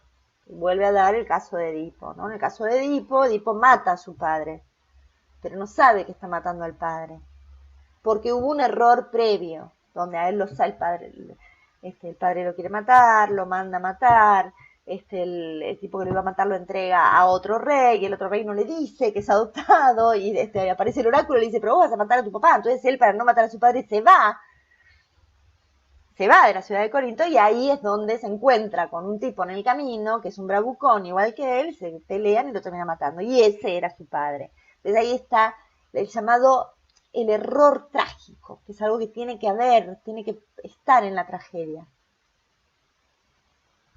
Tiene que haber un error. En el caso de, ¿sabes dónde lo vemos clarísimo? El error trágico en Shakespeare, en Romeo y Julieta. Romeo y Julieta igual es una obra problema, ¿no? Para estudiar desde la tragedia, porque es una obra que tiene estructura de comedia, pero que termina como una tragedia.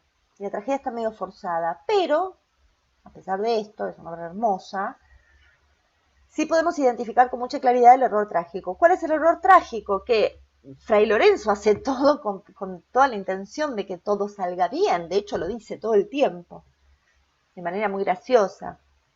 Pues dice, bueno, y ahora los voy a casar en secreto. Y cuando las cosas estén en tono, voy a hablar con las familias.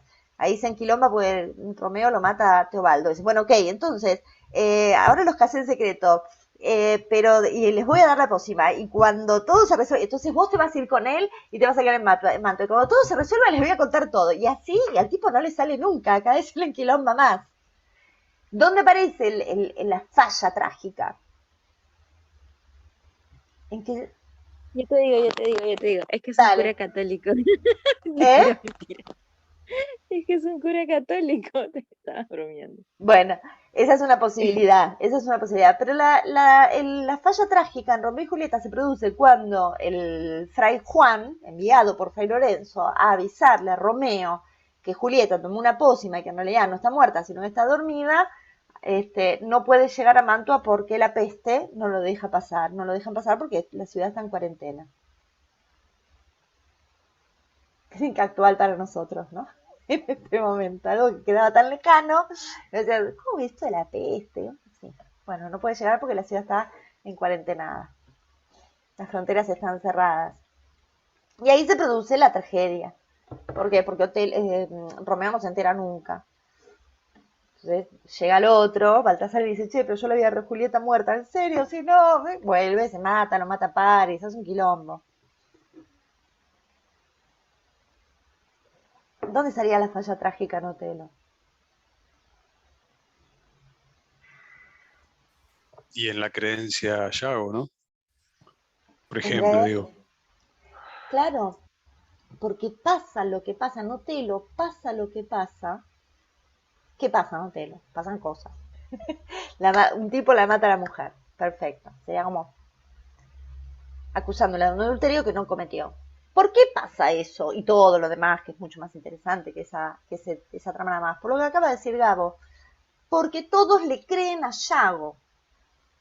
Yago tiene la capacidad de lograr que todos le crean. Funciona casi camaleónicamente, que es otra de las características del personaje que es alucinante.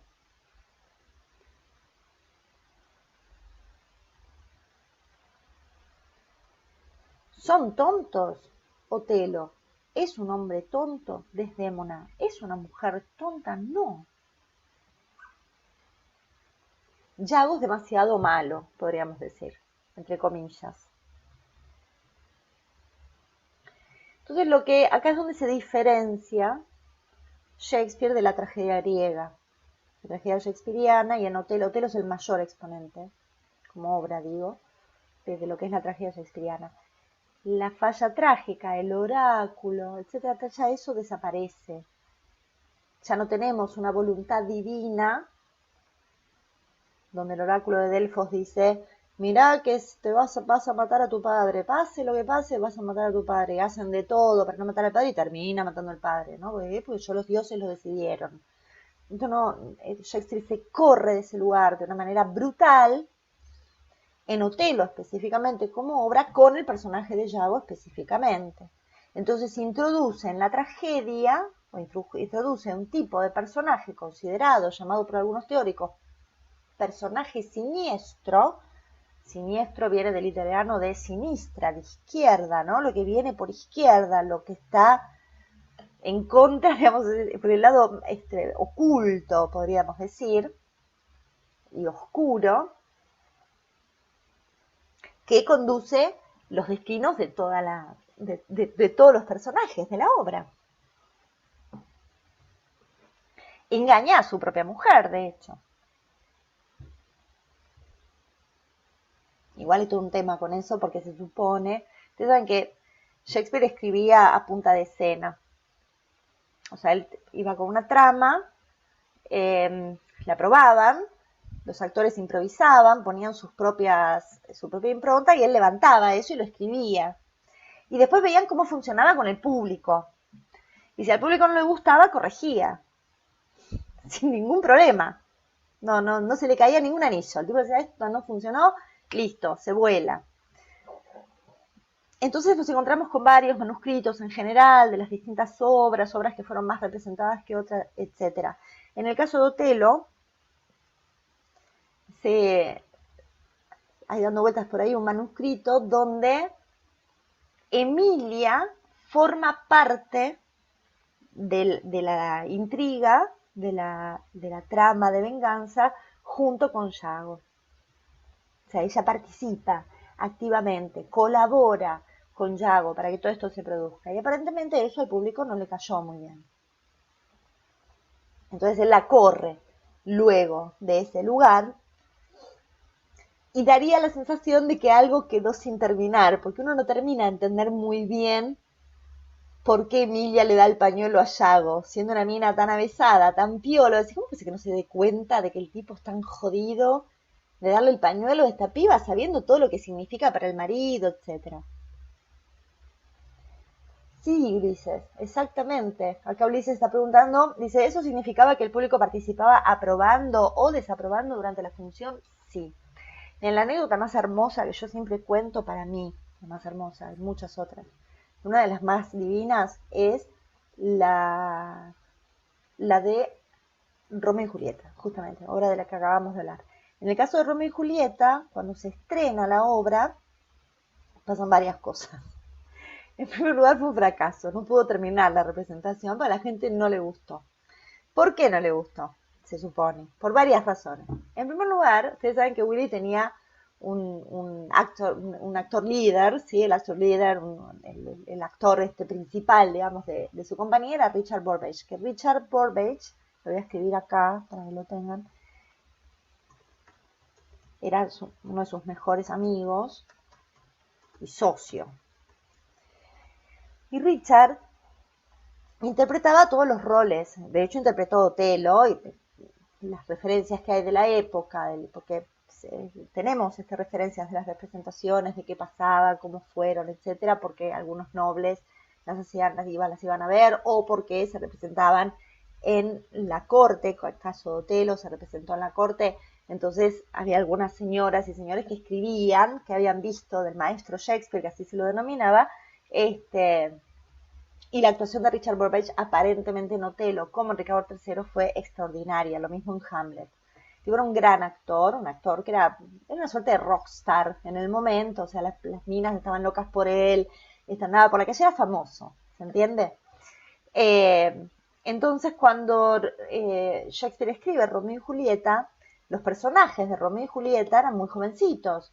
Entonces, los interpretaban los aprendices, ¿sí? Los aprendices que tenían ellos en la compañía. Ahora voy a explicar cómo era ese sistema.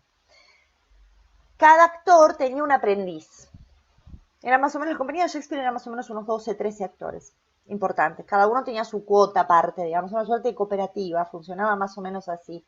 Cada uno adoptaba, entre comillas, a un aprendiz, a un jovencito. Entonces muchas veces, esto creo que lo comenté en la clase pasada, los padres entregaban, digamos, a los niños a la iglesia o al teatro para que les den de comer, la gente de clase baja. Shakespeare tenía su aprendiz, digamos, su estudiante, fue el que representó el personaje de Romeo y otro hacía el personaje de Julieta, de otro actor. Y Richard Burbage hacía el personaje de Mercucho, que es el personaje más hermoso de la obra. Realmente es el personaje más lindo, más divertido, más vistoso. Bien, lo que sucede el día del estreno es que cada vez que salía Richard a escena, la gente se volvía loca, quería que esté Richard todo el tiempo en escena, y cada vez que aparecía Romeo tiraban con tomates. Entonces hay dos cosas que pasan ese día. En primer lugar, que Shakespeare, que representaba, él actuaba el personaje del príncipe, en un momento le dice a Mercucho, a Richard Burbage, le dice, en la próxima escena voy a hacer que te maten porque me estoy quedando sin obra. O sea, por eso tan temprana la muerte de Mercucho. Y lo segundo que pasa, porque no terminó la representación, porque la gente los puteó, les tiró con cosas y se fue, así de brutal era el público de aquellas épocas. A mí me encantaría que el público actual sea así, para que uno realmente no haga boludeces, creyendo que está haciendo cosas buenas. Como se fueron, reescribe él, reconstruye un poco la trama y en términos de actuación, y esto lo vemos reflejado en el texto, el propio Shakespeare, en vez de representar el personaje del príncipe, representa el personaje de Fray Lorenzo. ¿Por qué? Porque está todo el tiempo con Romeo, entonces le va dando las marcas en escena, entonces van a encontrarse contextos donde le dice que hable más despacio, que no corra tanto, ¿no? Se le va dando indicaciones de actuación en el texto. Así laburaba Ulises. Entonces es extraordinario, vos decís, bueno, está todo en cuestión. Esto, viste, de pensar que el texto, ¿no? El textocentrismo, ¿no? Me parece que hay que pensar un poquito también en cómo se producían, que es lo que a mí me vuelve loca a veces de las traducciones, ¿no? Que digo, pero no se dan cuenta, acá el traductor no se dio cuenta de que esto es un chiste interno entre actores. Acá lo que le está diciendo es un actor, le está diciendo el otro, pero no te aprendiste la letra, entonces. Por ejemplo, ¿no? O sea, hay cantidad de chistes de esos en las obras de Willy, son maravillosos. Y a veces los traductores no saben muy bien qué hacer con eso. Y mi apunte básicamente era porque ahora haces una bulla en el teatro y estás ¿Viste? haciendo en cambio, a ese momento interaccionaban y era parte normal, ¿no? De toda la representación. Absolutamente, o sea, el concepto de cuarta pared que nosotros tenemos en el teatro actual no existía en la Isabelina, no es que rompían la cuarta pared, no existía ese concepto directamente, porque ese teatro, el teatro isabelino, el teatro shakespeariano, viene del teatro callejero, de ahí viene. En Inglaterra, puedo hacer un poquito de historia con esto, en Inglaterra empiezan a representar en los teatros, o se empiezan a construir teatros en las tabernas, por una ley de vagabundeo, una ley religiosa en realidad, en contra de los actores, donde si encontrabas a un actor en la calle, ibas en cana. Entonces los taberneros, entre ellos el papá de Richard Burbage, de Gerard Burbage, dijo, pará, esto es un negoción. yo meto a los actores adentro de mi taberna, le cobro a la gente para que, además de chupar cerveza, me vea a los actores y además vendo a la prostituta. Tenían el negocio, pero redondo. Así se empiezan a construir los teatros en Londres, por eso había 20 y pico de teatros funcionando todos al mismo tiempo. Eso también es interesante, esto no pasó ni siquiera en Italia. El fenómeno del hecho teatral en sí en Londres y en las ciudades aledañas es sumamente interesante y sumamente importante de tener en cuenta. Inclusive creo que les comenté la clase pasada que no es tan así esto de que las mujeres no podían actuar, sino que en determinadas compañías no podían actuar y había compañías itinerantes, inclusive de actrices mujeres, todas, que andaban circulando por ahí. Digo, es el fenómeno del hecho teatral per se en Inglaterra es interesantísimo de tener en cuenta, porque es en ese contexto que se produce todo esto. Entonces, muy lejos, vuelvo al principio de la charla de hoy, cuando digo, si pensamos en Shakespeare como un tipo que estaba sentado en un estudio, en una guardilla, ¿no? Esta idea romántica, ¿no? Que tenemos del creador, estamos pero muy mal, porque él en realidad escribía y vivía entre putas y ladrones, la verdad es esa, él estaba ahí, ese era su hábitat. Y además estaba en la corte. Entonces también es interesante porque él mismo vivía en esa suerte de dualidad permanente. Donde tenía un teatro en la zona más tremenda, en la zona roja, podríamos llamar, de Londres, y tenía otro teatro en la zona más cheta, más pija de Londres, donde comerciaba y se manejaba con esta gente y al mismo tiempo se la pasaba comprando tierras en Stratford, un tipo también muy dual en su vida. Muy interesante en realidad, ¿no? Porque si no somos duales sería todo muy aburrido, si fuésemos tan solo una sola cosa. Entonces es muy, muy lindo verlo así a Willy, tratar de entenderlo y de vivenciarlo de ese modo. Entonces es muy interesante esto, Ulises, es muy atinada tu pregunta y es muy interesante que podamos pensar también que Otelo se produce en ese contexto. Entonces tratemos de imaginar qué hacía el espectador frente a Yago. ¿Por qué Yago tiene tanto texto solo, tiene tanto monólogo, tanto soliloquio, que el soliloquio es con el espectador? La direccionalidad del soliloquio en todas las obras de Shakespeare es al espectador. Inclusive hay algunas cositas, algunas convenciones en la escritura, que era el decir de los actores, para indicar que empezaba el soliloquio. El ahora estoy solo, de Hamlet, que hablamos, era para indicarle al espectador que era el momento del soliloquio, que era el momento en el que iba a hablar porque con ellos nada más, y que nadie más estaba escuchando. Y esto es muy interesante de tener en cuenta porque esto que vemos en Otelo como obra, ¿no? Este Yago que tiene, creo que son 8 soliloquios con el público, donde le va diciendo, ahora voy a hacer esto, y ahora voy a hacer esto otro, y voy a hacer esto de más allá, y este es un boludo, fíjate que no se dio cuenta de todo lo que yo estoy haciendo, ¿no? Como que hace partícipe al espectador de su trama, que es algo que ya Shakespeare había tentado en Ricardo III. Ricardo III empieza la obra con Ricardo diciendo ahora, que también es una llamada, es una suerte de fanfarria, now, el público prestaba atención, porque la gente iba al teatro, comían, estaban ahí un montón de horas, entonces no es que llegaban al teatro y estaban en silencio, entonces el actor tenía que llamar la atención del espectador. Entonces también la utilización de algunas palabras y de algunas frases tiene en ese sentido. Hamlet, la obra, empieza con la frase Who's there? ¿Quién está ahí? ¡Bum! Empezó la obra. ¿Se entiende? Era el modo de llamar la atención. Ricardo III empieza con now y dice, ahora está pasando todo esto. Y yo la verdad no estoy contento. Y voy a hacer todo esto otro. Síganme los buenos. Y así empieza.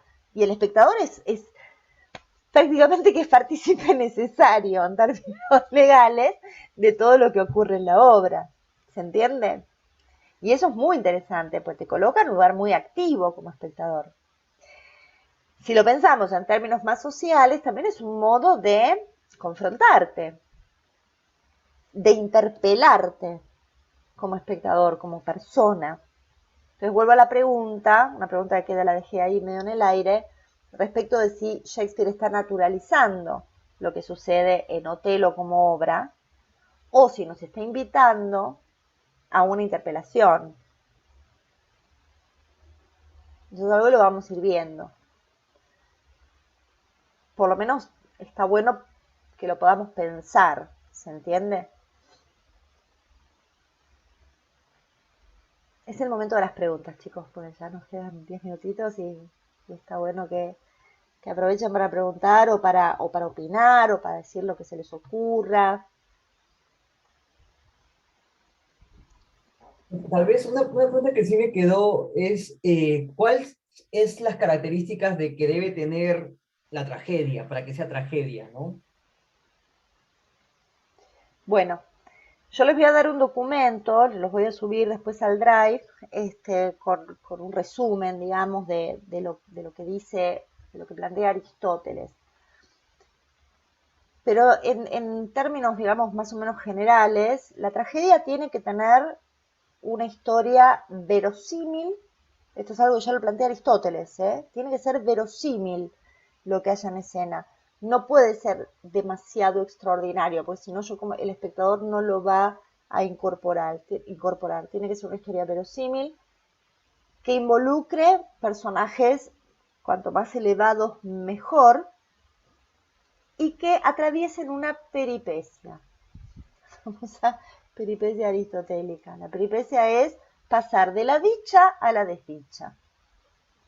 Básicamente es eso. Y en Otelo se ve clarísimo. Otelo se casa con Desdémona porque la ama, está en una situación de dicha y por toda la intriga de Yago pasa a una situación de desdicha y cae.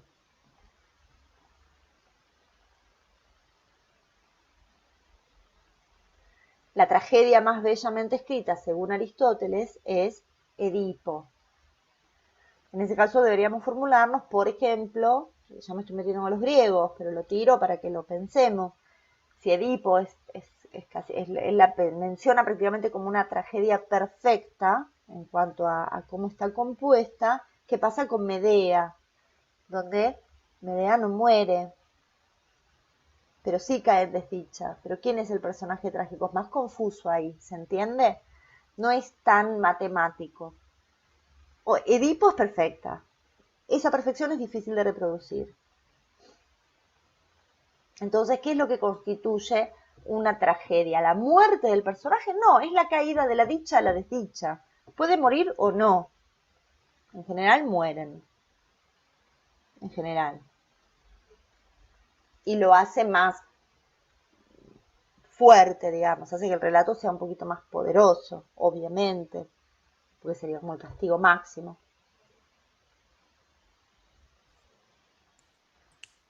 De todos modos, les voy a hacer un documento, les voy a hacer un apunte con los fragmentos de la poética, para que tengan la palabra de Aristóteles directamente y podamos también charlar en las clases teniendo ustedes esa información. Bueno, pero para que ustedes también puedan interpretar ese texto de Aristóteles, ¿se entiende? Y que me puedan interpelar a mí, que está buenísimo. Che, no sé si estoy tan de acuerdo con lo que decís. Creo que tal cosa. ¿Se entiende? Porque a mí lo que me interesa, y vuelvo un poco a los objetivos de este seminario, etcétera, no es contarles yo todo el tiempo de qué trata Otelo, sino que ustedes puedan interpelar el texto, que se puedan interpelar a sí mismos y que podamos problematizarlo, decir, bueno, a ver, está pasando esto en esta escena. ¿Qué significa todo esto? ¿Cómo lo veo con la mirada de hoy? Teniendo claro el contexto, ¿cómo lo puedo interpelar con la mirada actual? Entonces, por ejemplo, los personajes femeninos en Otelo son todo un tema de discusión. Porque, ¿qué significan Desdémona, Emilia y Blanca? Blanca es un personaje que en general no se toca, no se estudia, no se menciona. Pero Shakespeare no pone ningún personaje porque sí, en ninguna de sus obras.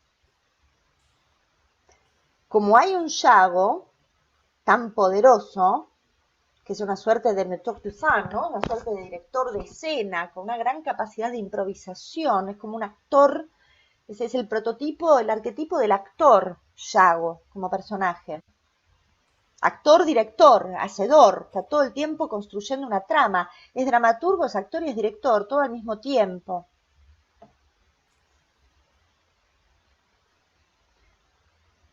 Lo que digo es, sí, Willy era un Cristo, no, no era un Cristo, muy lejos de la imagen crística, Willy. Del mismo modo que tenemos ese Yago, constructor de la trama, tenemos a Blanca, que forma parte de esa trama. Y que sin Blanca, ojo, hay cosas que no se pueden producir dentro de la obra, entonces no es un personaje porque sí. Y es porque sí que es una cortesana, y es porque sí, no, nada, es porque sí. Entonces también está bueno pensar por qué Shakespeare pone a ese personaje en escena, que sí tiene esto que ver, o sí tiene que ver un poco con esto que acaba de, el chiste que acaba de plantear Marita, de que cuando yo digo estaba entre putas y ladrones, sí, claro. Y Blanca es una cortesana, una puta refinada sería. Será un rol que él conocía bien. Es interesante que podamos pensar en todo esto. Que podamos ir como... Y también pensar qué significa, por qué esta obra transcurre, vuelvo al principio. La obra empieza, la acción empieza en Venecia. Entonces, ¿qué significaba para los ingleses Italia en ese momento? ¿Qué significaba para los ingleses leídos, digamos, ¿no? O sea, para la gente, para el intelectual inglés. ¿Qué significaría para Shakespeare Italia? Para Marlowe, para Kidd, para Greene, para todos los dramaturgos y actores del momento. ¿Qué significaba Italia? Para los pensadores del momento. ¿Qué significaba Italia? Es muy interesante porque hay una relación bastante contradictoria entre Inglaterra y la mirada que tienen sobre lo italiano, porque Italia era la cuna de todo, era la cuna del arte, la cuna de la civilización, era donde todo sucedía. Pensemos que la Inglaterra isabelina, este es un dato interesante, porque acá es donde aparece lo contextual, me parece tan importante siempre de tener en cuenta. La Inglaterra isabelina es una Inglaterra anglicana separada del papado romano, pero que estaba en una ida y vuelta permanente. Tratemos de imaginarlo por un minuto. Por un minuto. Nosotros vivimos en la sociedad que vivimos.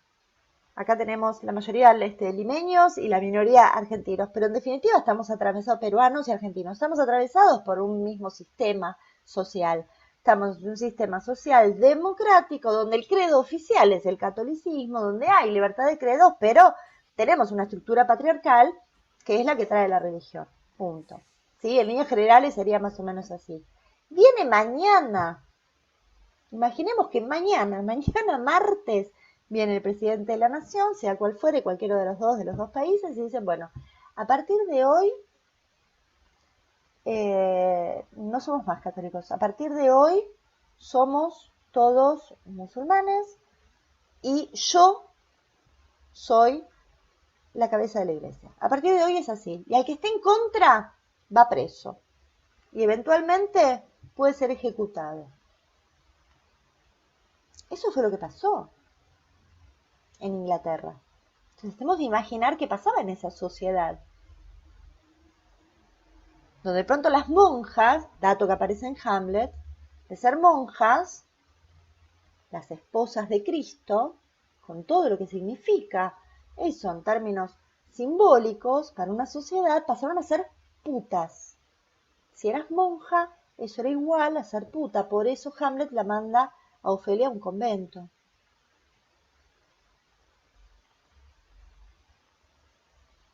La abuela de Shakespeare, una tía abuela de Shakespeare, era monja de clausura. Sigo, y después ser monja era, se cerraban los monasterios, fueron todos durante la Reforma, en la época de Enrique, fueron cerrados todos los monasterios y el Estado se quedó con todo eso. Entonces es una sociedad muy, muy controversial, digamos. Entonces, Italia generaba cierta también contradicción en ese sentido para ellos. Porque por un lado era la tierra del Dante, podemos pensar, de Ariosto, qué sé yo, pero al mismo tiempo era la tierra de los Borgia. Una cosa ahí que generaba cierta cosa interesante para tener en cuenta también por qué tantas obras de Shakespeare transcurren en Italia. Tiene una razón, es una razón vinculada la, con la censura también, que funcionaba y heavy metal. El censor de la corona era bien difícil de contentar.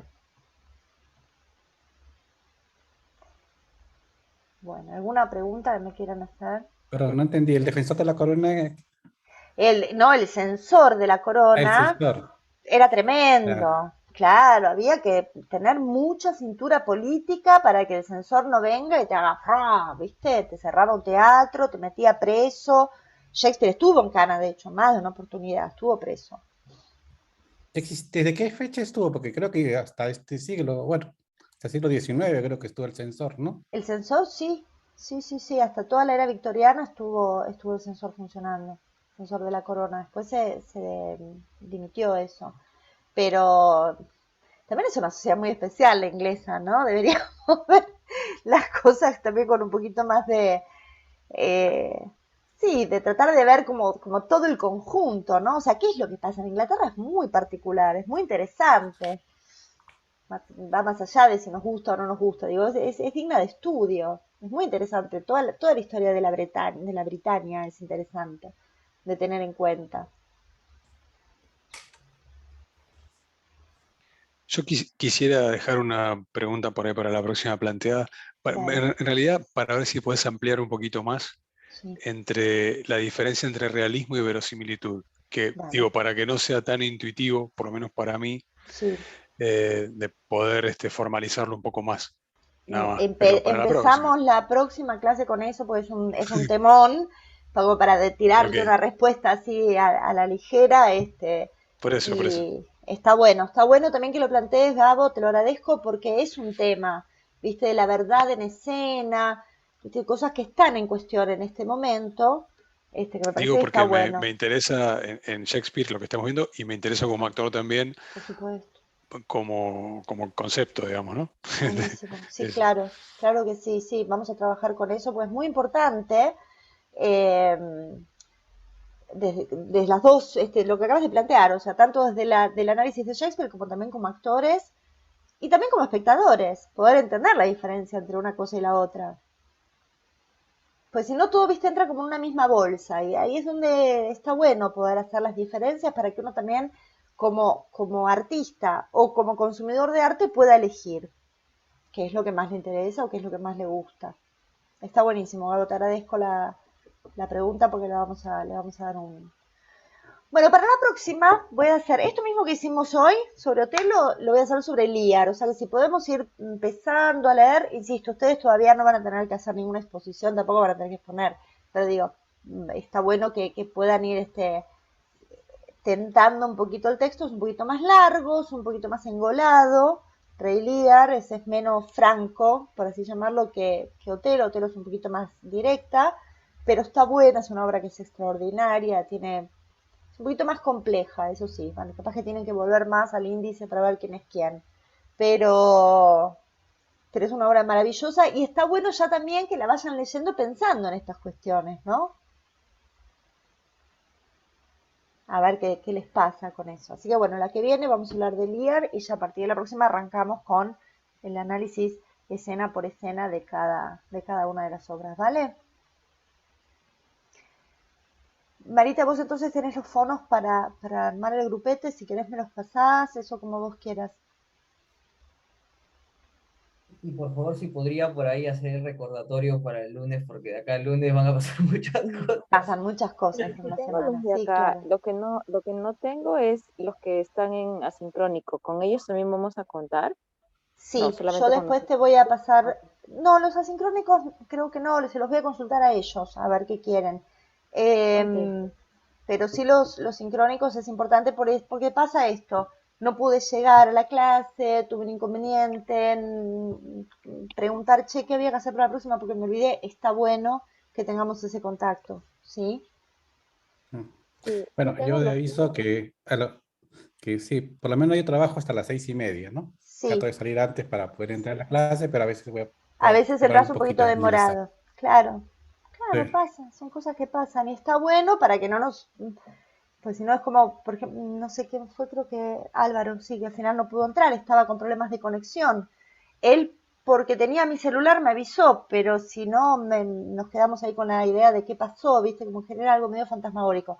Así que está bueno también para pasarnos información, para contarnos cosas, compartir videos, lo mismo que el Drive, ¿sí?